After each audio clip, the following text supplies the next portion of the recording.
Welcome to the Alien Probe Podcast. The order of February 11th, 1949 was changed the name of Project Sign to Project Grudge and not directed any change in the opening policy of the project. It had, in fact, pointed out that the project was to continue to investigate and evaluate reports of sightings of unidentified flying objects. In doing this, standard intelligence procedures would be used. That's an excerpt from the report on unidentified flying objects by Edward J. Ruppelts. I've said it so many times I can't say it anymore. And here's Dr. Bill again. We're going chapter by chapter to let everyone know. We will get through this book. We will grind through this book. Well, we're going to do a couple chapters at a time. Yeah, it's not working out like that. Yeah. So, Bill, what's new? Should we do what's new in UFO news? Yes, let's do what's new. I think that's a good segment to start out with. I do want to mention that, that we're going to have some delays getting these. You'll probably notice there were some delays getting our episodes uploaded. Our executive producer was having some difficulty moving from, we won't go into detail, moving from, as you would say, a little personal, moving from the Washington area into Texas. So hopefully that we'll get these up in short order. But that's the happening of the day. Well, so you realize that we are now. This is like the third episode that hasn't gone up. So before anybody gets to this one, they'll have had to listen to 2 episodes, and then we go. Yeah. There's a delay. Yeah, there may not be a delay by the time it gets to this one. So they saw the other ones. Well, when you had the delay from the others, this is what happened. This is what happened. Yeah. And Bob might be timely. And Bob will have good stories to tell in the future. Yes, and Robert does stand up, so we're hoping that if you ever watch Kill Tony, if you get an opportunity to watch Kill Tony, it's like a little panel, and they draw numbers like they do regular comedy clubs, but they've got people like Joe Rogan and some other Tony. I don't want to misstate his last name.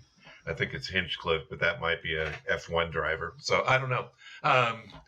So you go up and you talk for a minute, and then they might, chat you up a little bit. So we're hoping to see him on Kill Tony. That's probably a little bit ahead of what he's going to be doing, but that's in Austin. That's in Austin where he's. Oh wow! So this is an opportunity might actually be able to see him like online or something. Yeah, you'll see him on. Yeah, you'll see him on. Cool. If he gets that, we'll be able to see him online on streaming. Yeah, I'd like to see that. I'm glad he's able to, make the time to put our episodes up, and in between doing his comedy bit and he has real work as well. So and moving, which is always a pain.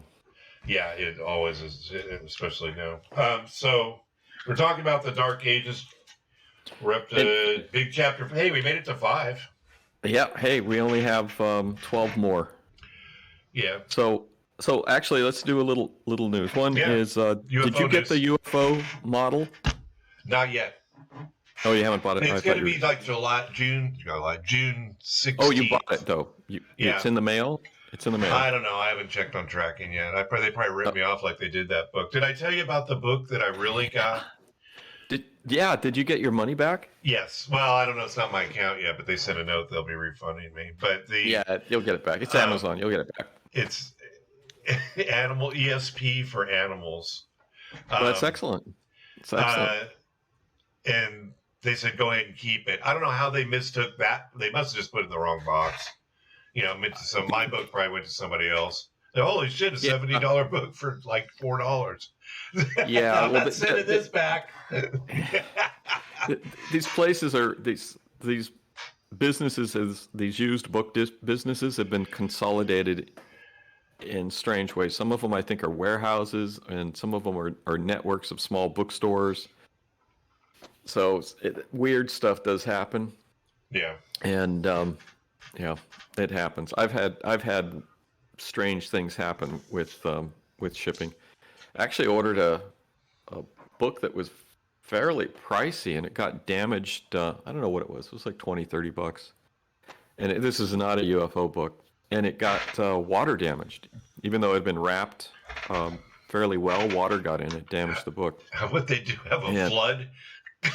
It's Florida. I mean, it's if you get these downpours. You got rain on. It was sitting out somewhere, and at the post office, or the rain got in the truck or something. And they gave me a refund. I mean, it's like cool. So, and I found another copy cheaper, but yeah, it happens. Weird stuff happens. Oh, let's do UFO news or UAP news. There was, I'm looking at the text that I've been sending you, a really good interview with Elizondo. Yeah, I saw you sent me that. I didn't get a chance to open it up. Check it out. It's a extremely good. Is he letting out anything this time, or is it just kind of? Is it Lou? Is it Lewis or Lou? Lou. Well, if you're UFO Garage, it's and it's your neighbor. It's Lou, I think. Lou, okay. And we'll call him Lou. So he did a great interview with the Washington Post. It was excellent. I mean, I think it's the best interview that he's done. The reporter asked really good questions. It's worth checking out. You should watch it. You should watch it too, Doug. Well, the thing is, did he give up anything, or is it kind of like, is this better? The only thing that he added, which is interesting, because I also sent you. I think I sent it to you this. No, I didn't. I didn't send it to you. I didn't bother to send it to you. So one of the things that's happening in a lot of the press right now is the requested report is coming out to the Congress on the 25th, so it'll be here in a week. And I guess I'm assuming that we will go over it or multiple times. You should go over it with me and other people too to solicit opinions. We will. And that report's coming out, and it's been leaked, of course, by Anonymous. This person, Anonymous leaked it to Mr. Anonymous leaked it. Mr. Anonymous from the Pentagon or whoever from the intelligence agency. He's all over the place. Yeah. And he or she or whatever, we don't want to assume, we don't want to insult. That's right. They said that it is not aliens, but then it might be aliens. So they were very definitive in that. It may or may not be aliens. Let me ask this, Bill. Is it 1949 again? Yes, it's 1949. And then because the Roswell crash could be aliens or it could be a balloon. We're not quite sure. Oh, I went nuts and I bought more UFO books. So I lost my mind and bought more. He keeps sending me these books. Here's a new book. Here's a new book. And I'm like, holy shit, I'm like 6 books behind. You're behind. Get your reading done. You're behind. You're behind. Some of us have some of us aren't really retired. You're getting the university experience. Get your work done. Deal with it. There will be a lot of reading. There's a reason I don't like school, and this is one of them. Well, you're in it now. I mean, UFO school's more interesting than the school that I typically. So, Lou Elizondo gave a great interview. The reporter did a great job. One of the things that's coming out in the press is they're saying, well, it's aliens or it's not aliens. And they're really pushing to say it's the Russians or the Chinese that are doing these sightings off the coast. Yeah, and I would believe that. Yeah, Lou Elizondo said in the Washington Post interview that he did, he says, well, it definitely cannot be the Chinese because this is the same thing that people were seeing in the 50s. And China was not this technologically advanced. Now, potentially, they could be developing craft at that level, but not in the 50s. Definitely not in the 50s. But and today, a lot of reports. Today we can do. I mean, they're going to the moon. They can't do a drone. Of course, we went to the moon too on technology that's not as good as our cell phone. Did we Did go we to the go to, moon? did we go? Joe Rogan used to believe that there was not. Actually, that's A one of the first conspiracy. things Yeah, he Yeah. used to saying it. He didn't believe that we went to the moon, and he changed his mind. But I remember watching one of his episodes and going, what? And then I have all this old NASA stuff that books and things from the 60s, like the Life magazines and some of the books and stuff. So I'm pulling those out, and I'm looking at the photos going, they were saying this and they're this. I'm looking at these old NASA photos and stuff, and I was like, no, that's bullshit. That's not true. We did go to the moon. Well, remember, Joe Rogan changed his mind because now he's Oh, he did. Spotify only. Now, Yeah, he and did. He's not allowed to Be controversial. to be that controversial against the government because he has to be more mainstream now because he's a Spotify guy. I just listened to it. Going off the subject for a minute, he interviewed. I know you're not a big. You may not be a big Clint Eastwood fan, but I know we're all Clint Eastwood fans. Who, me? We're all Clint Eastwood fans. And his son Scott Eastwood, Rogan interviewed him not too long ago. Check it out I know it's a big plug for Rogan. He needs it from us, right? I saw some movie with Scott Eastwood. I don't remember which one it was. It was one of the Marvel movies, I don't know. I'll look it up. It was with Kurt Russell. It was interesting to see him and Kurt Russell in the movie, and it's just it was a good. Scott East was like a whole down home regular guy, like he's a regular guy like us. It's crazy, and he's they talk about his dad. I think Clint Eastwood was a regular guy too. Well, he was from you remember he's from the same area we were down in the San Francisco Bay Area. Yep, he grew up out there. It wasn't somebody's mom went to high school with him? Yeah, it's my ex's friend's mom pulled out the yearbook one day and went, "Holy shit, there's Clint Eastwood." He didn't even change. It's just like never changed. He doesn't have a stage name. That's just his name. Yeah. And then the speculation: did she or didn't she? All right. Yeah. Well. Yeah. Could be. Maybe. Yeah. So yeah, that's Scott Eastwood, and just watched Michael Douglas and Kathleen Turner in. I can't remember the name of it. I just watched it's a short series, and boy, she has not aged well. Remember Romancing the Stone? Oh yeah. Oh, dude, I'll think of the name of this as we go along. She hasn't aged well. Hey, we have any of us aged well? No, some but of us have. Particularly not well. Kathleen, I'm sorry. I know you'll never listen to this.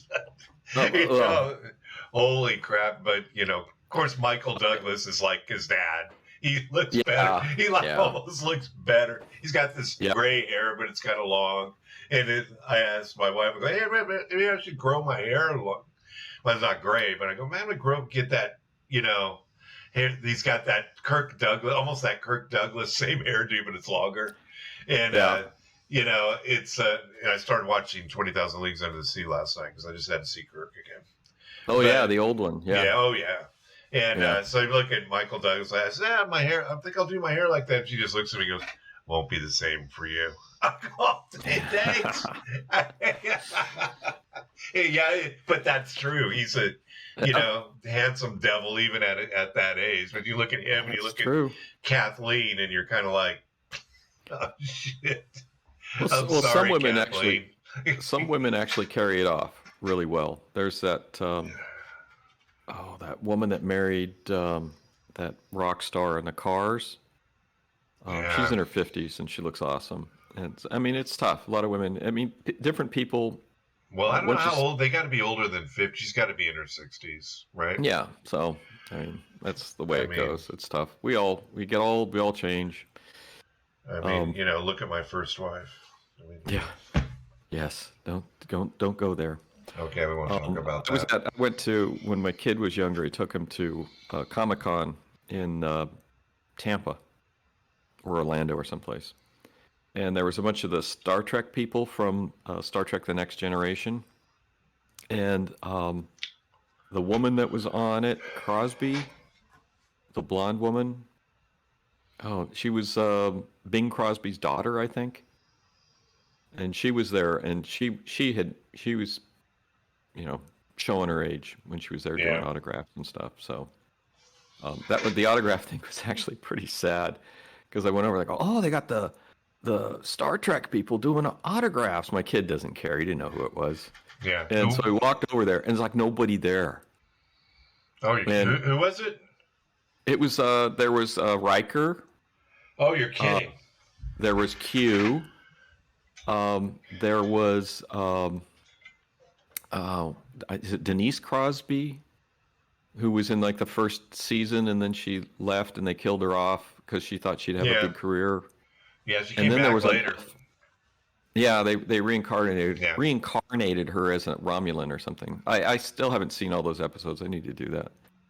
And there was a fourth person that I don't remember, but there was nobody getting autographs. And this is a big convention because they were like $50 an autograph.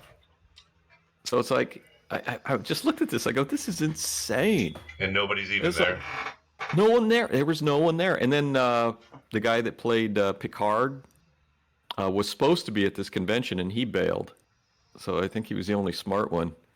But yeah, I went over there, and it's like I'm just like looking at this, and it's like I'm there with my kid.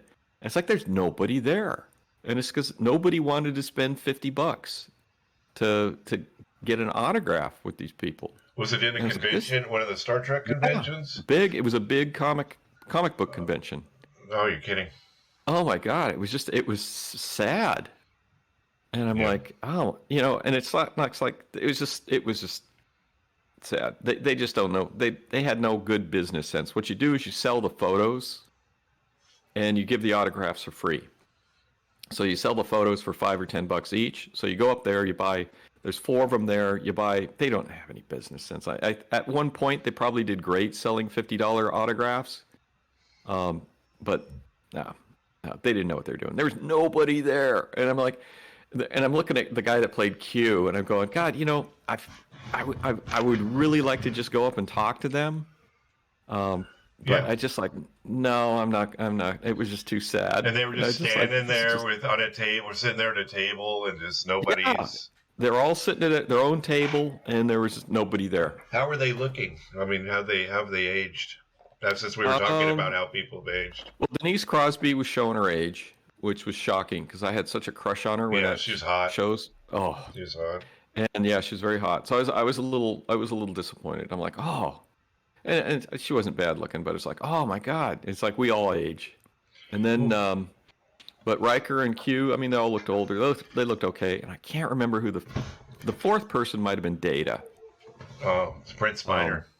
Yeah, You know, when I talk about people, I haven't aged that well either. I don't want to dirt any of my family members. It's not like I'm looking like GQ. Hey, I'm there. So I'm like, it doesn't look. People don't look as good as they. Neither do I. So no. I wish I did at this age. But I don't want to dirt anybody because I'm not doing much better myself. Brent Spiner's done well with his career. I've liked some of the stuff he's done. Yeah, he has done. He really did well after Star Trek. I mean, he's really talented, and he was able to break out of that. It's more difficult because they get typecast somewhat. Tightly typecast too. Yeah, so I mean, if you look at Shatner, he did. Like T.J. Hooker, and he was able to. I'm gonna be a star somewhere. I don't care if people think of me as Captain Kirk or not. Shatner is a machine. He is a machine. I love that guy. They did that. Did you ever see his show with? He did the Better Late Than Never. He did with Henry Winkler. You have to look it up. They traveled the world with Henry Winkler, and there's like 2 or 3 other celebrities. I can't remember who they are now. Yeah, this is getting old sucks. So, it was so when Steve and I saw him at the Mondavi Center, we walked through, and you can't shake hands because can't touch him. But we got our picture. You saw the picture, and no touching. You touched him in the picture. William Shatner. I'm sure he's like, this freak is putting his hand on me, but I had to do it. He sprayed the spot. He probably sent it out for dry cleaning after I did that. Right after I left the room, but I said, "Oh, I really love Better Great Than Ever." And he turned around and went, "Well, it's like that, just classic. Well, Thank thank you." you. Well, thank you. Just like that. And I'm like, Well, that was so badass. Steve was, I go, dude, Steve, he talked to me. William Shatner talked to me. And holy shit, Steve wasn't impressed. I'm like, oh, dude, that's like one of the highlights of my life. I remember growing up, it's like, you were a Spock guy. It's kind of funny. I tell the story to everybody. You were kind of a Spock guy. I was a Shatner guy. I had a photograph because me and my sister wrote to. I did probably it too. Did too. I do everything after you. You're like, I'll do it too. We got pictures, and we were little guys, and the Spock was. My sister always does. My sister, and it's like it's disappeared now because I was like, this is mine. She goes, no, it's mine.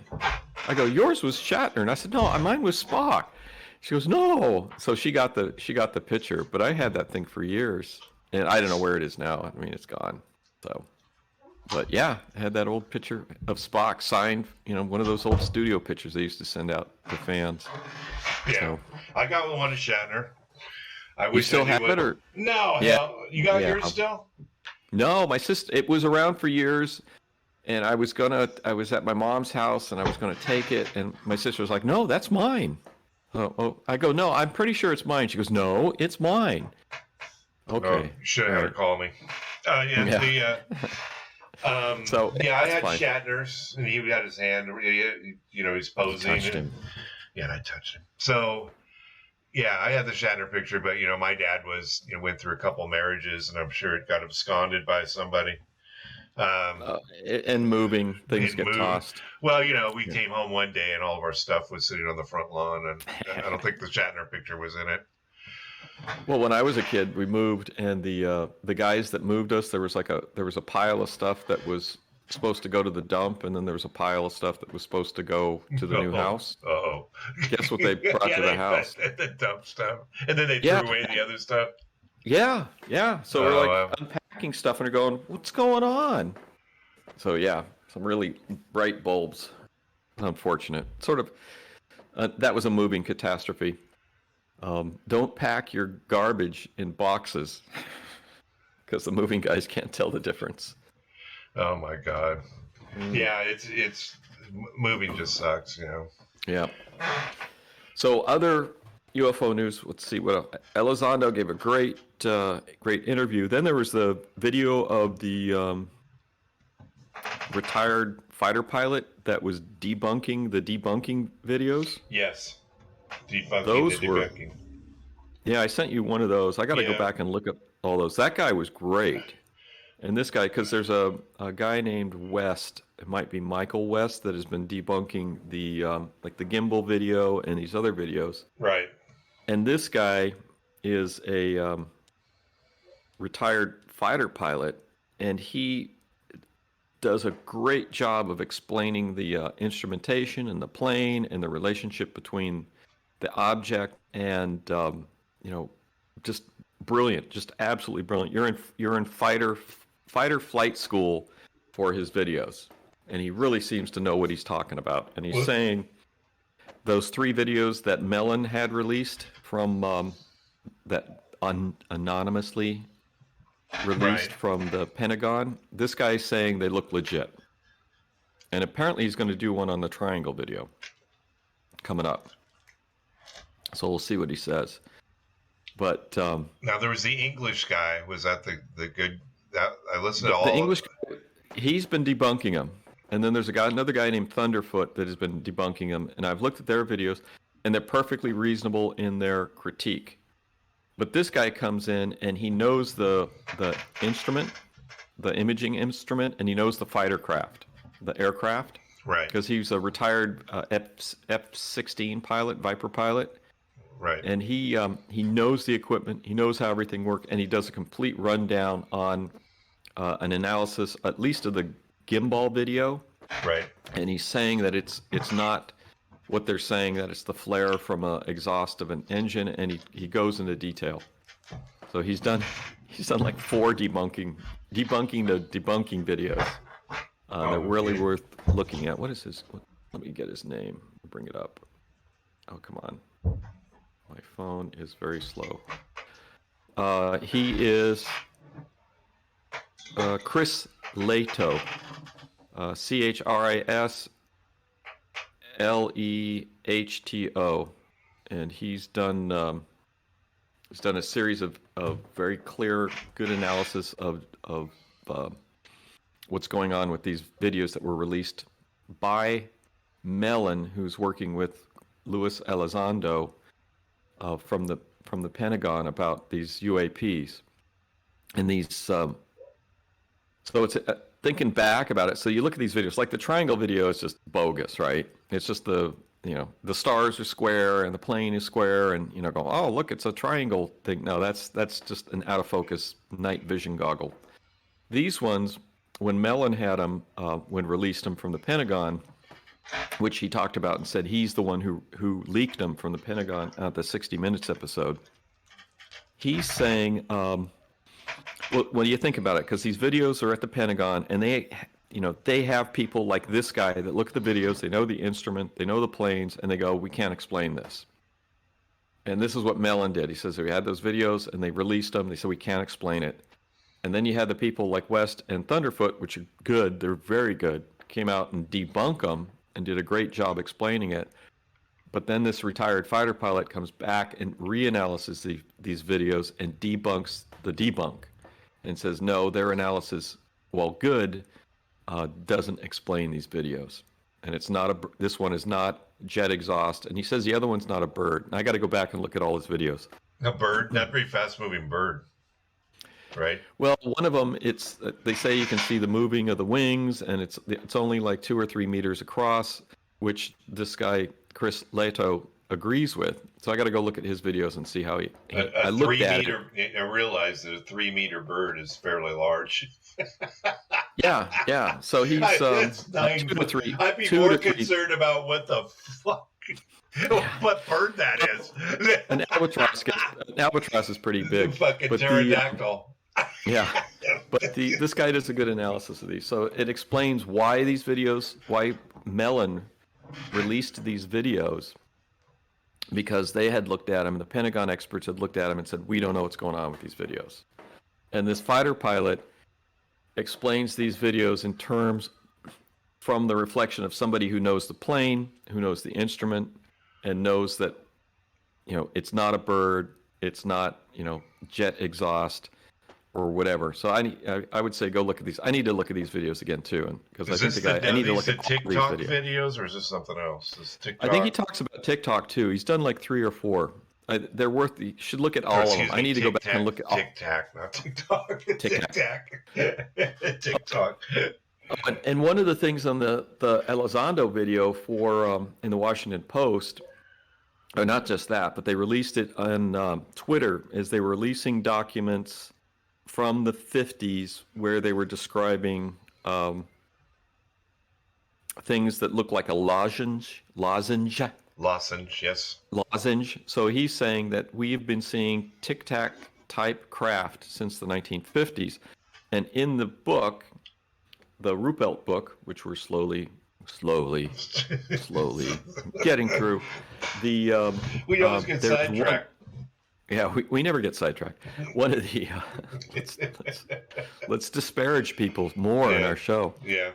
And one of the things in this book is that I just want to tell you, as long as I disparage myself along with everybody else, it's still okay, right? Yes. Okay. We're not being mean to be mean. We're just being mean. There is a description in this book that described a object as a donut without a hole in the Ruppelt book. So actually, I can see if I can find it. Donut without a hole, so it's just circle. It's circular. It looks sideways. Sideways. Do you look at a donut sideways?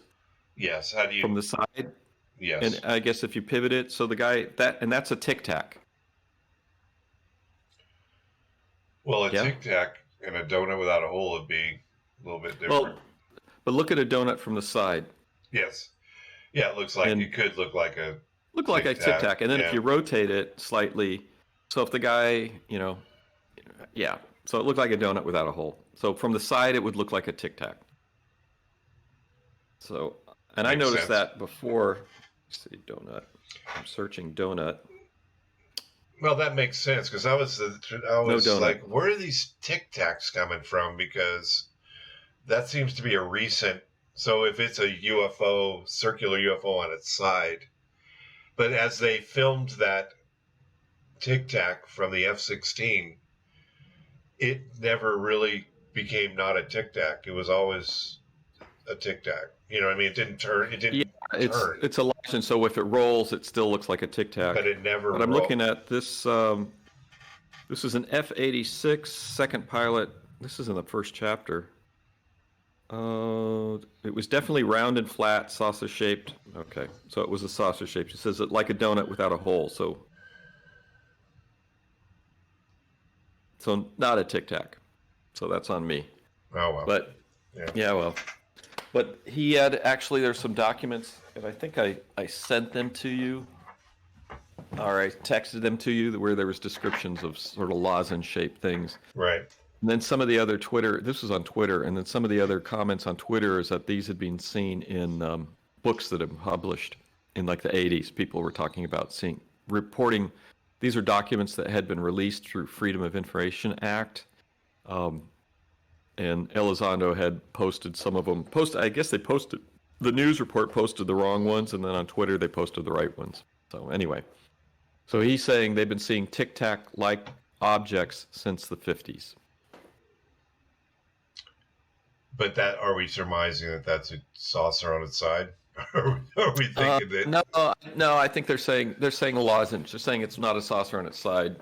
I was looking at the donut description as if it was like a Tic Tac, but going back and looking, it's the saucer on its side. But since he called it a donut without a hole, I'm thinking maybe it's a fat saucer. Fat sauce, yeah. No. I haven't had a donut in a while now. I'm thinking I need a donut. Oh, I used to. I was getting them from the grocery store for a while. I had to stop getting a box. I had to stop because I'll eat half the box.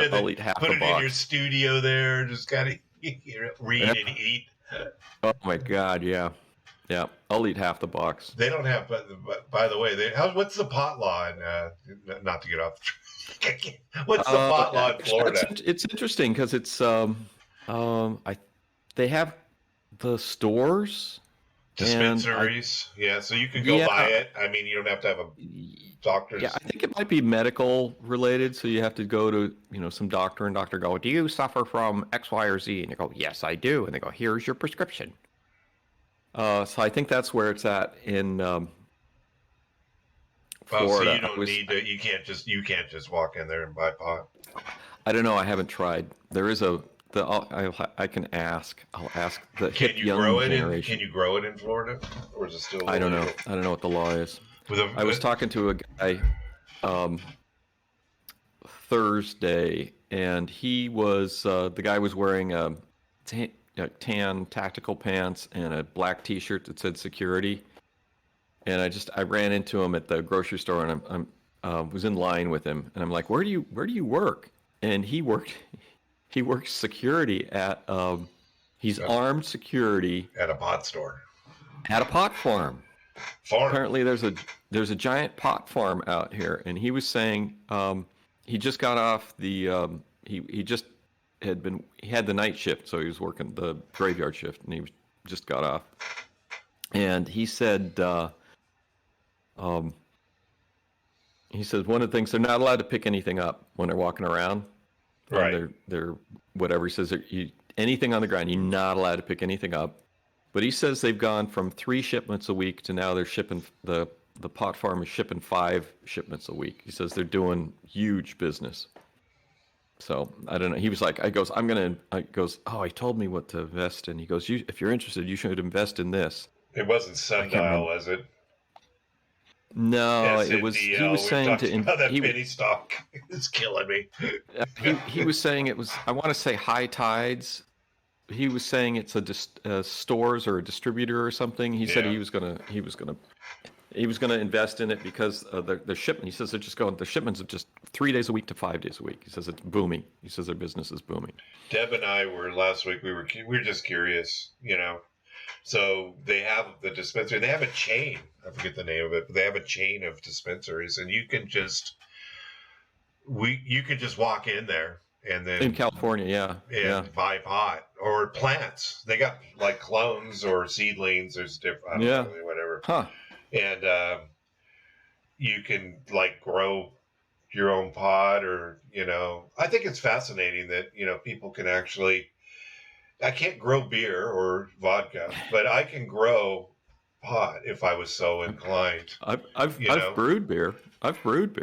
Yeah, but it's still It's a process. It's a process. It's have well, to be so very is growing involved. dope. You know what I mean? If you were to grow it, because you have to set. If you're going to do it year round, you're going to have to do it with, You have to add hydroponics or something. Whatever they do it, I don't know. I'm not a pot person that much, but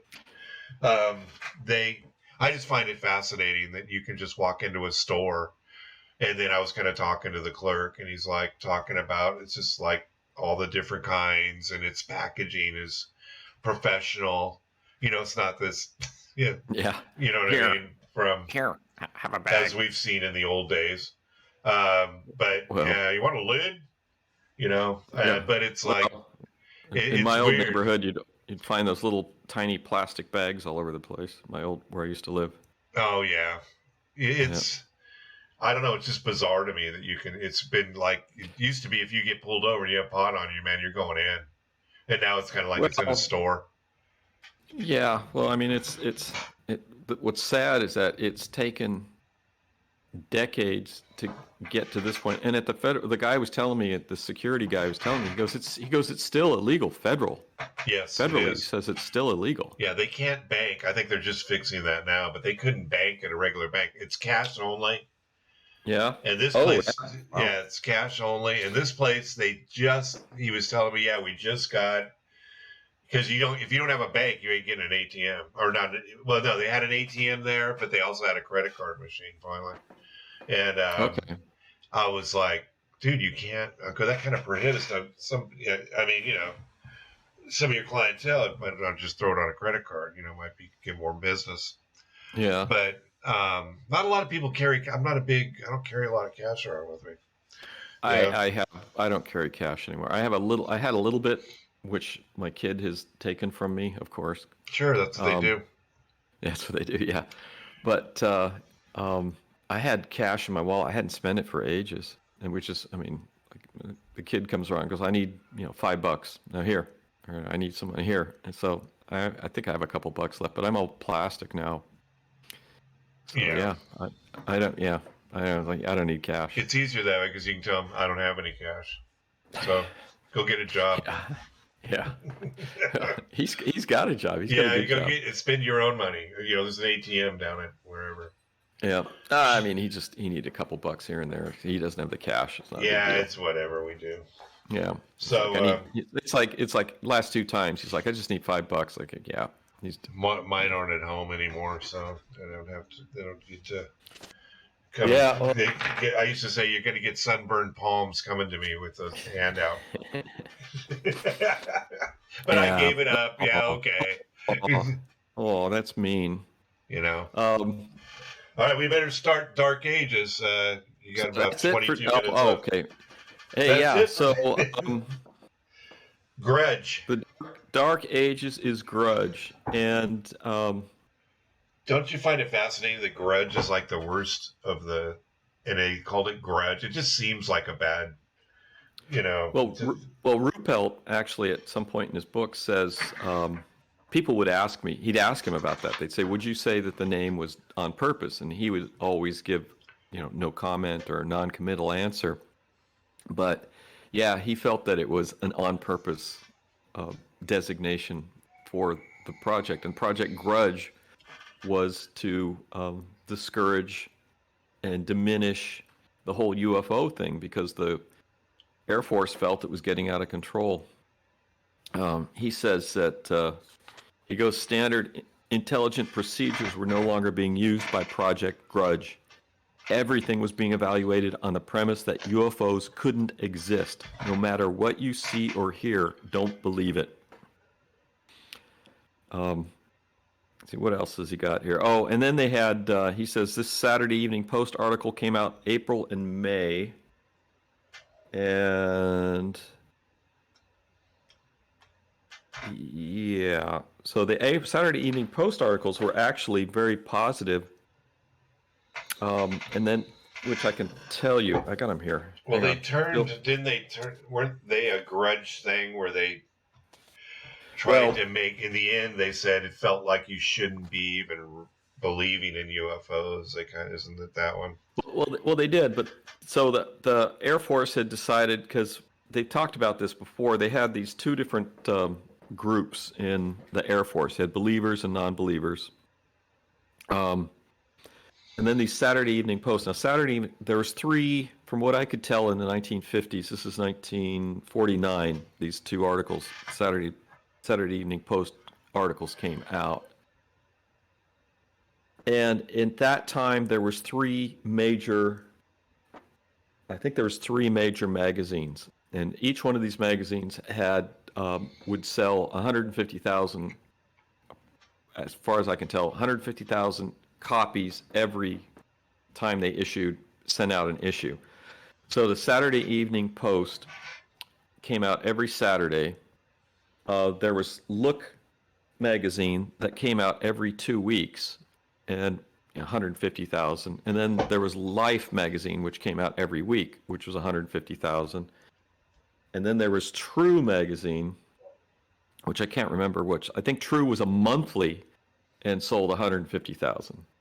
So depending on, everybody doesn't get all these magazines. So you're hitting, 500,000 people approximately, and more than one person would read a magazine. So whole families would read these things, and they'd be in barbershops. They used to be big with magazines. Go. Okay. Yeah, you're still garbled, but as long as it's good on your side. Yeah, it seems fine. Okay. So he talks about when Project Grudge was coming out, the Saturday Evening Post, which has, should I come back and talk about the number of subscriptions that all these magazines have in the 1950s? Yeah. So in the 1950s, you had, we didn't have the internet, didn't have a lot of television, so it was mostly radio, newspapers, and magazines. And a big magazine at the time was the Saturday Evening Post, which had subscriptions of about 150,000 per issue. You also had Look magazine, which came out every 2 weeks, which had 150,000 per issue. And then you had Life magazine that came out every week, which sold about 150,000 per issue. And then you had magazines like True magazine, a lot of magazines that were just monthlies. And True magazine, which we've talked about before, would sell 150,000 issues per magazine. So when Project Grudge had been started, one of the things that happened is the Saturday Evening Post came out with a couple articles on April 30th, 1949. They came out with an article that said, "What You Can Believe About Flying Saucers, Part 1. And then on May 7th, they came out with What You Can Believe About Flying Saucers, Conclusion. And it's been a while since I read these. They say the baffling thing about the reports was that although some of the later ones obviously came from hoaxes and publicity seekers, others were coming in from persons whose standing in society was respectable. Army officers assigned to scientific projects, sane and sober commercial airline pilots, Air Force test pilots and intelligence officers, police officers and deputy sheriffs, businessmen, astronomers, and weather observers had incidents to describe. So they talked about balloons, they talk about Hynek, they talk about, he says, however illogical and absurd the notion of unexplained objects soaring over America might sound, unexplained objects soaring over America might sound, the Air Force could not afford to close its mind arbitrarily to the possibility that something new might be in the skies. So these two articles gave a very positive sort of bent to what was going on with flying saucers. It wasn't what we'd later on see where it talked about the walk back on most articles, where they would do the reversal in the 1/3. They'd talk about the incident, and then they would, it was the magic trick, which the Roberts report was saying that this is how they should report it. You show people the hoax, or you show them the trick, and then you explain the trick afterwards. Yeah, and after these articles, what's that? Life magazine. I mean, Grudge tried to debunk through Life magazine, right? Wasn't that the whole deal? I mean, they laid out the whole thing, then you felt stupid at the end for even reading it. That was, I think that was the big articles that did that was the Look magazines. Look, yeah. That was it was the truth about flying saucers, and that was in 1952. After these Saturday Evening Post magazine articles came out, the Air Force sent off gave a long and detailed press release completely debunking UFOs, but this had no effect. It only seemed to add to the confusion. The one thing that Shallett's articles accomplished was to plant a seed of doubt in many people's minds. Shallett was the author of the Saturday Evening Post articles. Yeah. So the Look magazines, what's that? It accomplished just the opposite, though. It created more interest. Yeah. I mean, and we've seen that over and over again. It's like so this has been going on for 70 years. And Elizondo, when he was talking about TikTok, he was saying, yeah, this has been going on for 70 years. They saw TikToks in the 50s. And TikTok. TikToks. You've been watching TikTok? Yeah. So around this time, too, is the True article by Donald Kehoe came out, saying that flying saucers are real. So they had Project Grudge had a standard plan at the ATEC, and that was to have a general officer hold a short press conference, flash his stars, and speak the magic words: hoaxes, hallucinations, and misidentification of known objects. Yes. And their hopes was that True, Kehoe, and the rest will go broke trying to peddle their magazines. And then Project Grudge was closed out, and they had a 600-page report. And that's the one where I was talking about, where nobody read the report, but the reporters went to the appendix and said, 23% of the reportings can't be explained.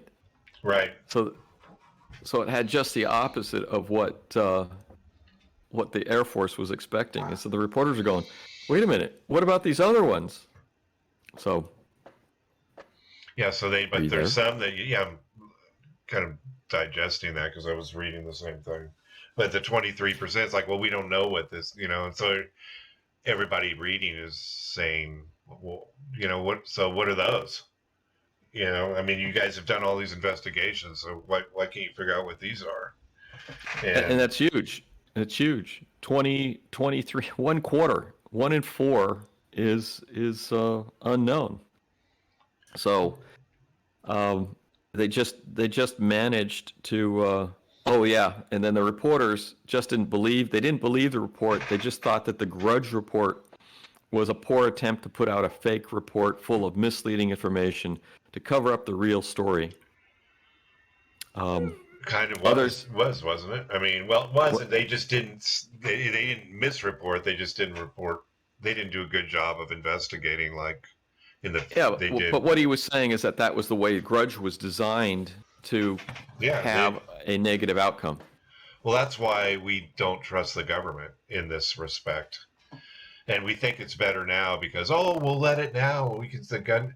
How did the new Tic Tac gun camera things get? The military released those, right? Or were they leaked? I mean, they acknowledged they're real, but were they leaked, or did the military go, okay, now we're going to start talking about it? Was this? You're talking about the Grudge report, the new Tic Tac F-16? The new Tic Tac. The new Tic Tac video was leaked by Chris Mellon. Yeah. Who's working with Luis Elizondo. And he admitted on the 60 Minutes report that just came out a few weeks ago that that he was the one that leaked the videos from the Pentagon. He was the leaker. Okay, I just was trying to get a relationship between what happened back in the 40s versus what's happening today, which there's a big bridge in between there, of course. But, with the government stand, but it was leaked. So, but then the government's like, yes, we're allowing pilots to report these things without any retribution to them, like pulling their flight status and things. Yeah, So, and that's the big fear, as we've seen before, the big fear in the 50s was pilots were reluctant to report the stuff because it could affect the flight status. Yeah, I didn't mean to bump you off track. I was just trying to relate what was happening then, because their grudge was basically just trying to debunk. I mean, basically, they're just saying that they don't want people to believe in this, and this was the fear. And back then is that we believe what the government's telling us, yet we don't. Yeah. Well, and the big issue was that especially is the newspaper reporters didn't believe this report, and they thought it was just a big put on by the Air Force. So that the Air Force, by doing a bad job with Project Grudge, made it worse. So by trying to discourage the whole UFO issue. That's true. And it's just that, then we rolled out a grudge. We have the grudge report, and they, laid that out. And then what was that happened, that they got through to a general, and they decided that maybe grudge wasn't the thing. And later on, an Air Force general or something got a hold of it and realized that grudge wasn't really reporting what we thought was going to be, realistic, or realize that it was a cover-up, and that not really a cover-up, but they weren't really investigating UFOs like he felt that they should be. So, this is Ruppelt. Yeah, this is still Ruppelt. Yeah. It's right at the end of the chapter where it's starting to wrap up. So yeah, that led to whatever happened, that the Kehoe articles came out. Right. And they scooped all the other magazines. The Kehoe articles did. Yeah, because this was like Kehoe's life was to report on this stuff. And then there was some different reports where they're talking about there was a mid-continental DC-3. Let's see, what do they say? Odd things. Full colonel from military intelligence had been on this DC-3, who had also seen the UFOs. Right. And so they're still getting reports, very solid reports with very solid witnesses. And this is like, I'm talking about chapter 7, the Pentagon Rumbles. And then they had the Washington Post articles came out that were positive for UFOs, and then they had the Look magazine's articles that came out in 1952, and one of them was The Truth About Flying Saucers, and this was Donald H. Menzel, who was the astrophysicist from Harvard, and he was saying it's all atmospheric effects, and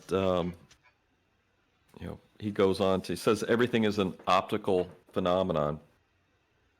And then the second article in Look magazine in July 1, 1952 is The Hunt for Flying Saucers. Now this article is actually pretty cool because it has a diagram that lays out a bunch of flying saucer sightings. Yeah. And a lot of them there's a whole cluster around like Los Alamos, and there's a mini cluster, I think, where they're doing bomb testing and stuff. So that had sort of scared people, and they're talking about that now. Elizondo was talking about it, where they're saying, and many people have talked about this because this has been, I think, fairly well documented, where these flying saucers, or whatever they are, have been over nuclear facilities and have affected the electronics at the facility, shutting it down or even activating things at these nuclear missile sites. I think they shot a missile down at some point. They showed. Yeah, and they thought it wasn't really a nuclear. It was a test missile, but I think it's like the thing thought that it was something else. It was nuclear. And when did this happen? Yeah, I don't have the date. You have to look at. Yeah. So, but yeah, they were getting even then. So the this other Look article, I think, is more of a positive article than a previous one. But they say they mentioned General Vandenberg, who added, the Air Force greatly appreciates the effort of many sincere and public-spirited individuals who have offered their assistance. And then they're throwing out the question of are the saucers spycraft? So the whole idea is what they're saying now is like with the UOPs, are they spying on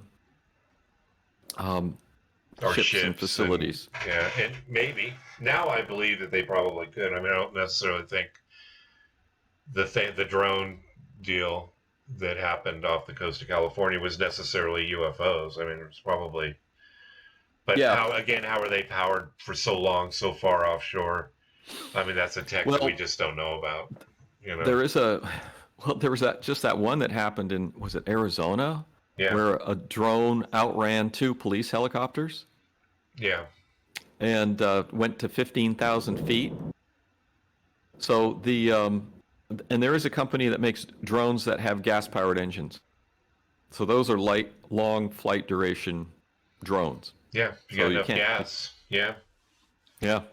So there's a company that makes drones that have long duration and probably could do pretty good. I don't know if it can do 15,000 feet, but somebody is flying, at least in Arizona where this happened, is flying a really sophisticated high-tech drone. And it may just could be hobbyist. I don't think it's this technology's there. So a hobbyist has built something super duper.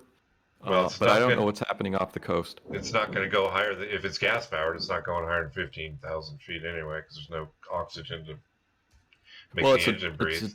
Oh yeah. So it's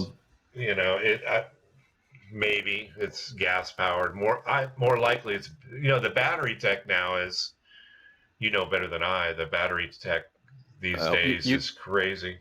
Could be battery powered. Getting better and better. Yeah. Yeah. I mean, they're big enough. What did they say? They were 6 feet. Some of them like 6 feet wide. They were fairly large. Yep. Those drones. So they could put a lot of good sized batteries and engine configuration. The tech is unbelievable now. You can do almost anything. And they might be spy drones. I still say they should have shot one down and then brought it in and looked at it. Yeah, I'm a believer in shoot it down and figure it out. I mean, that's harsh, but I think they made a mistake by kind of looking at these things and allowing. It's like at some point you're like, okay, you're basically attacking an American warship. Okay, if anybody squawks about it, it's not like we accidentally, like we did, shot down a jetliner, which yes, we were stupid, but and it was human error. But it's kind of like, this isn't necessarily. It's like, okay, somebody on one of these ships goes, okay, without shooting one of the other ships, knock this thing down. And retrieve it. Let's try to, especially the one that's sitting over the flight deck of their helicopter pad. Yeah, shoot this thing, and then, But we probably would have shot it down. It would have bounced off the helicopter pad, flew in the water, and then we couldn't get it. It's I mean, it's one of those things where if you shoot it down, is it going to float? It's probably going to sink. Probably not. That didn't work too well. It's just sunk to the bottom now. And but I think somehow, we need to take action and try to figure out what's going on. I mean, it's a little Well, I think crazy. that's a big part of what Elizondo is talking about. Is that and the Pentagon apparently is starting to take this seriously. So, because they've opened up their investigation, their new Project Blue Book, Right. To look at these, and they're encouraging people to report at least the pilots and stuff to report incidents without fear of retribution. So in closing, we're gonna kind of wrap it up a little bit. In the Grudge report, the evaluation of reports of identified, it was concluded. It was concluded that in this statement about Grudge report, evaluation of reports of unidentified flying objects constitute no direct threat to the national security of the United States. Reports of unidentified flying objects are the result of a mild form of mass hysteria or war nerves. Individuals who fabricate such reports to perpetrate a hoax or seek publicity, psychological persons, or misidentification of various conventional objects. And we should kind of close up by stating that the general was upset about this whole thing, and that's how it kind of wrapped up, right? In Project Grudge, he threw the book on the desk and said, this is ridiculous. And, that's how we kind of are going to move forward, rolling into the next chapters, right? Into the next level. The next level. The new project. The new project. Grudge, which I guess we'll cover again in a couple weeks. Yeah, so we will continue. So coming up, we're going to have Flat Earth. We call her Flat Earth Girl. She's subscribes to the theory of flat Earth, and I'm interested to see how that's going to work. So we're looking forward to that. Thanks, Bill, for joining us. Yep, thank you. Thanks for listening to the latest episode of the Alien Probe Podcast. We welcome your comments or questions to alienprobepodcast@gmail.com. Visit us on Facebook at the Alien Probe Podcast. Our website is alienprobe.net. Twitter and Instagram at Alien Probe Pod. Find us on all podcast platforms, and now catch us on YouTube. Thanks to our senior producer, Robert Anthony, and Dr. Bill. Thank you. All right.